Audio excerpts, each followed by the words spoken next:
Welcome everyone, my name is Dana and this is the Orchid Hut. Thank you for joining me today. We are going to be repotting a little mini Phalaenopsis orchid.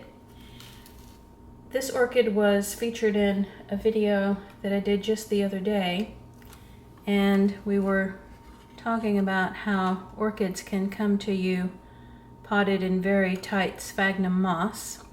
So I will link you down to that video below so that you know how to care for an orchid like this before you have an opportunity to actually get around to potting it, which is what we're going to do today. So we can dispose of this old pot. Make sure you always keep the tag if it has an identification. And the first thing that we're going to do is begin picking away this tight sphagnum moss. And what you will discover sometimes when you start to attempt to do this is that it's so dry that it's almost impossible to break it away without damaging the roots. So what I'm going to do in this case is I'm going to get it wet underneath the kitchen faucet, and then I will come back and show you how much easier it is to get this sphagnum moss out. Okay, so back from the sink, and you can see how much easier it is to pull out this moss. Now, starting about right now, I'm going to fast forward the video so that it's a better use of everyone's time, because all I will be doing is pulling out this moss from around the roots, trying not to damage anything.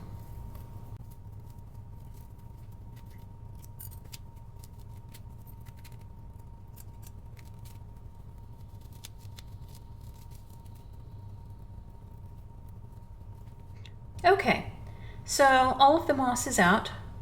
As the little stakes and clips were falling off along the way, I just removed those. And the next thing this orchid needs is a good wash to get the last little bits of moss off. And then we will inspect the roots and do a little bit of cleanup to remove the bloom spikes. And I'll be back after washing the roots.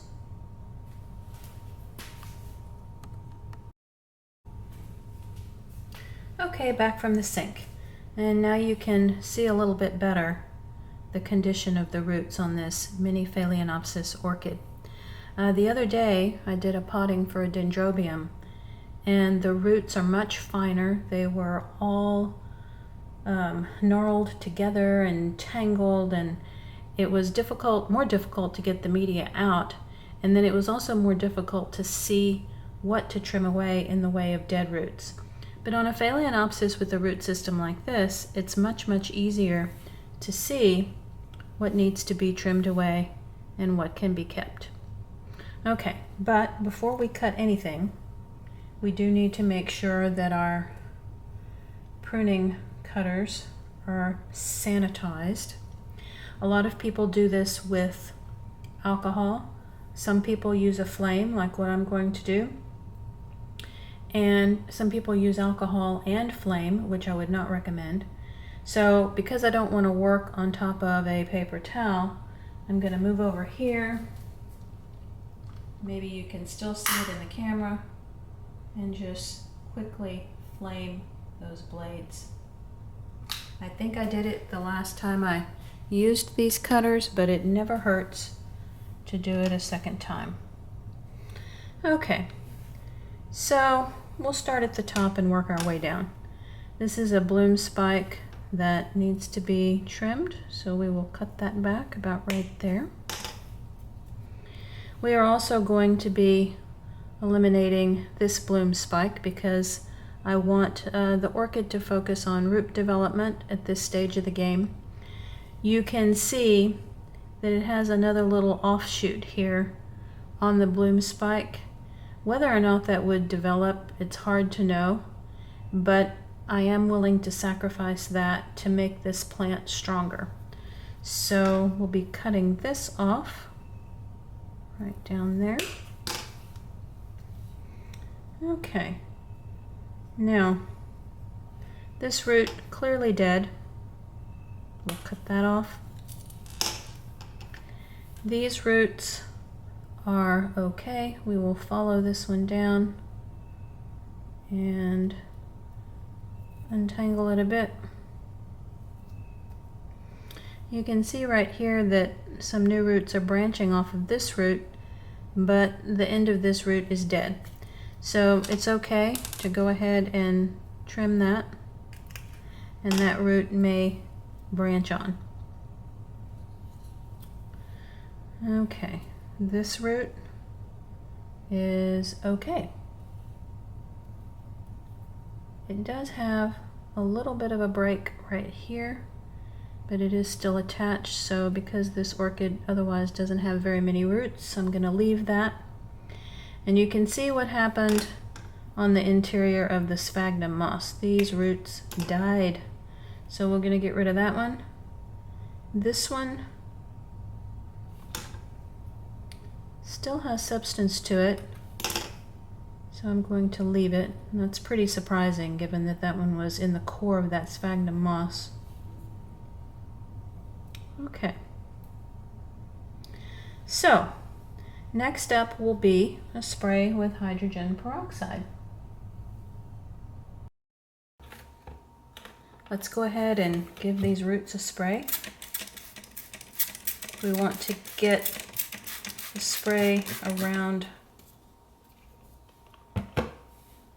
the base of the plant really well.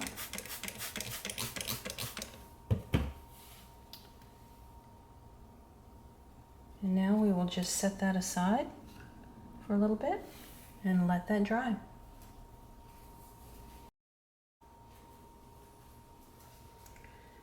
Okay, so the orchid is mostly finished drying,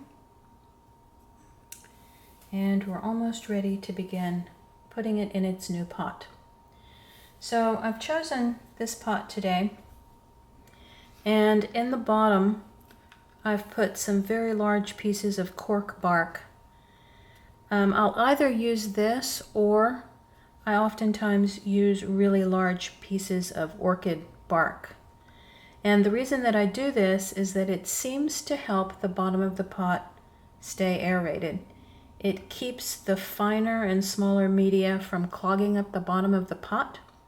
So I do this just to help the orchid be able to breathe in its new environment a bit better. So the media that I'll be using today is the obligatory scoop of charcoal, and this orchid bark, which is sort of medium in size. There are some pieces of mica, there are some pieces of sphagnum moss, there are some pieces of sponge rock, and this is a pre-made mix for Phalaenopsis orchids. And it works well for me, so I use it as is, with the exception of adding some charcoal. Now, oftentimes to this mix, if the orchid is really, really young or a baby, I will add some additional sphagnum moss just to help maintain the moisture content. But I don't think I need to do it with this orchid. It's pretty well established. Okay, so let's do this. Let's get the mixing cup, and we'll put most of this in, and we'll put the charcoal, mix it up a bit,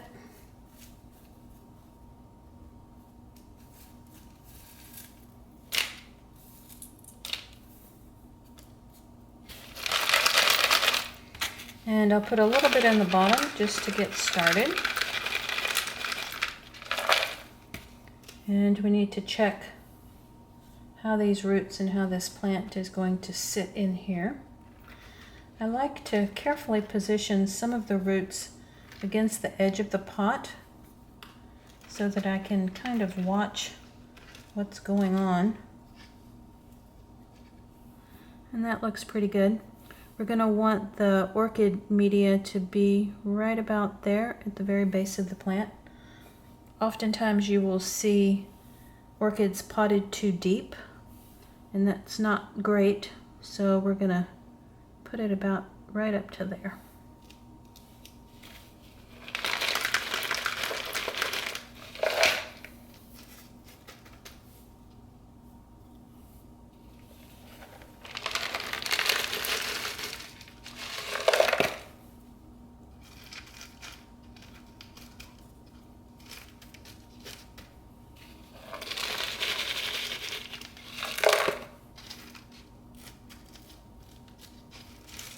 Okay, so now we need to press down a little, not a lot, but a little.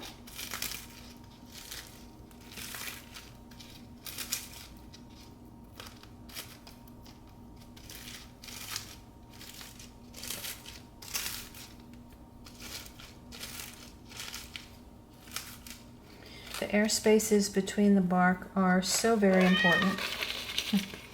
That's Cici again. She hears me talking. She loves to have a conversation.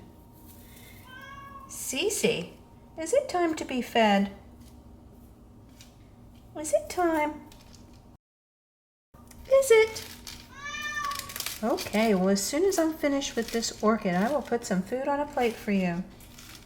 Would that be okay?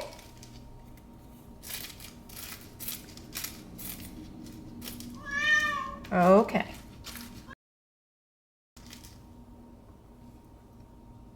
Okay, and so there is our repotted mini Phalaenopsis Younghome Sunkist. I hope you enjoyed watching, and see you next time.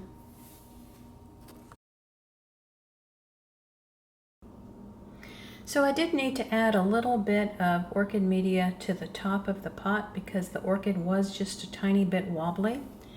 And with the wet finger, I'm going to touch the places where I trimmed off the bloom spike. The one was already dried and brown, so I don't really need to touch that one. And I gave the orchid a good drink of water, and it should be happy in its new home. Don't forget, click the like button if you enjoyed this video, and the subscribe button is in the bottom right-hand corner of the screen. This orchid is an unusual picotee variety where the edge of the petals is a different color than the base.